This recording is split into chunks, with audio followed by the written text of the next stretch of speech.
Кнігі без літар на камунікат.орг. Балада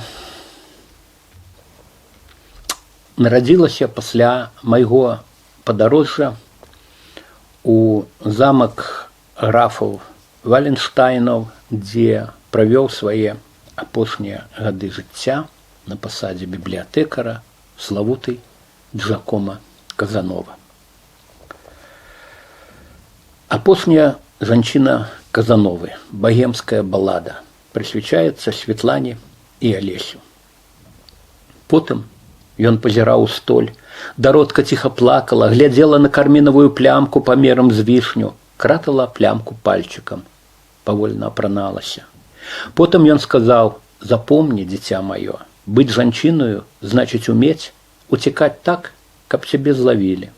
Даротка зноў заплакала, каб высушыць яе слёзы, ён працягваў: «Узаемнасць – гэта калі любіш сябе». Ён наліў сабе і Даротцы па келиху франкоўкі, абрыдлай тутэйшай франкоўкі. Патрэба кахаць, дзіця маё, таксама як патрэба быць каханым, праява чалавечага эгаізму. Потым, яшчэ адчуваючы козат яе залатога руна, халаднаваты згустак яе цела, свежага, як адпрасаваная кашуля, ён думаў: «Даротка, дачка замкавага прыбрамніка, апетытная чарнявая козачка, 21 год, такіх выпраўляюць у плавання гадоў 12. Хто б мог уявіць?» Потым ён адчыніў вакно, падаў дакучлівы багемскі дождж. Мокрая лістота панядзелка пахла значна лепей за рэчыва, якім у пятніцу намалявалі яго партрэт. Партрэт прыляпілі тым самым рэчывам да сцяны гарадской прыбіральні. Гаўняны мастак меў несумнеўныя здольнасці. Потым сэрца сціснулася мацней. У суботу забілі яго адзінага сябра.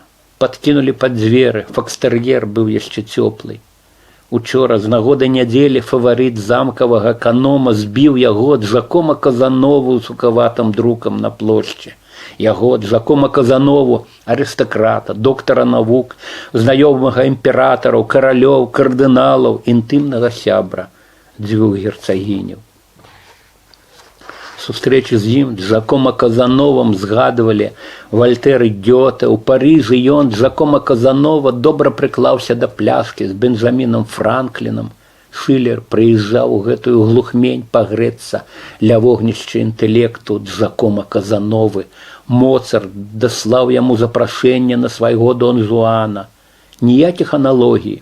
Ксівілец цынічна самасцвярджаўся. Ён, Джакома Казанова, дарыў жанчынам асалоду. Фаварыт эканома, самазакаханы плебей, біў яго друкам па геніяльнай галаве. «Даротка, цудоўны рэванш, калі табе 66. Потым быў судовы працэс. Даротка абвясціла, яе пазбавіў невіннасці не Джакома Казанова, бібліятэкар графа Валенштайна, як цвердзяць недасведчаныя асобы. Ёю падступна валодаў малады мастак. 2 тыдні таму уцёк нягоднік у Італію. Фаварыт эканома вылаяўся, Джакома Казанова падумаў: ён не згадае дачку прыбрамніка ў мемуарах. У мемуарах ён піша пра ўсіх сваіх жанчын, згадвае кожную на імя, на вусны, на лоні, на галасы, водары, пахі. Кожная цудоўна пахла. Чым больш пацела, тым саладзейшым гэты пах рабіўся. Потым ён вярнуўся да свайго манускрыпту, 7 гадоў круціў катрынку ўспамінаў, атрымалася 3700 старонак, траціна пра любоўныя гульні.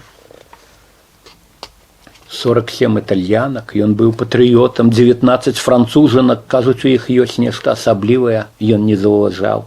10 швейцарак, францужанкі адпачываюць, 24 служанкі, ён быў дэмакратам, 18 дам высокага паходжання, яго тата арыстакрат быў бы задаволены, 7 акторак, з кожнай ён удзячна згадваў маму акторку, 3 манашкі, ён таксама паспеў пабыць манахам, 1 рабыня дала б фору 3 графіням, 1 ўласная пляменніца, ён шчодралюбны дзядзечка. Спіс непоўны, наконт мужчын адно намёкі. Потым ён памёр у сваім фатэлі, ложак быў толькі крыху даўжэйшы. У тыя часы спалі амаль седзячы, хацелі напалохаць смерць. Маўляў, я не сплю. Нічога ў цябе, спадарня, не атрымаецца. Быццам смерць не ведае такіх хітрыкаў. Потым Даротка выйшла замуж, праславілася ў сябровак мудрасцю, умела да месца сказаць сентэнцыю ад графскага бібліятэкара. Не варта распранацца там, дзе распранацца не варта. Або, калі ваш муж рагаты, гэта не значыць, што ён д'ябал. Або, кахаць не губляючы розум, нездатныя нават багі.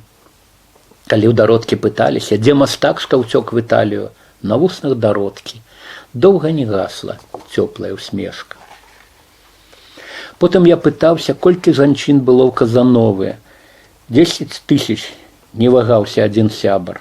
365 падлічыў другі. 900, прымружыла вочы адна знаёмая. 20, засмеялася другая. Другая апынулася найбліжэй да праўды. Дадай 112, сказаў я, а таксама Даротку. Потым я прыехаў у Прагу, пазнаёміўся з калегам на вясёлае прозвішча Вайль. Калега меў срэбную бараду, у барадзе ззялі залатыя кроплі піва. Калега казаў, старасць – гэта калі ты яшчэ любіш жыццё, а жыццё цябе ўжо не любіць. У калегі з жыццём была поўная ўзаемнасць. Калега падараваў сваю кнігу. У кнізе я прачытаў пра Джакома Казанову. Ён прафесіянал, які любіць працоўны працэс, сваё працоўнае месца, свой інструмент. Калега напісаў: «Гісторыя майго жыцця Джакома Казановы, па сутнасці, вытворчы раман». Потым я зноў прыехаў у Прагу. Хацеў паспрачацца з калегам, калега быў ужо ў коме. Жыццё любіла калегу як магло яшчэ цэлы год. Потым я прыехаў на могілкі Сан-Мікелі, Венецыя. Знайшоў магілу калегі. Могілкі не месца для спрэчак. Я проста падумаў, не вытворчы раман, а паэма. Потым я прыехаў у замак Валенштайнаў. Цяпер гэта Духцаў, Чэхія. Там усё па-ранейшаму, няма толькі партрэтаў прыбіральні. Шкада, бо пах даўно выветраў. У замку павесілі празрыстую паштовую скрынку. Напішыце Казанову, ён вам адкажа. Скрынка поўная лістоў, жаночыя імёны, дакладныя адрасы, усё спрэс па-расейску. Потым я знайшоў пансіён Казанова. Замовіў келях франкоўкі, нейкі пструх на розні з брамборамі, напісаў у нататніку. Потым ён пазіраў у столь. Потым я прачытаў імя чарнявай афіцыанткі, Даротка. Потым я пазіраў у столь.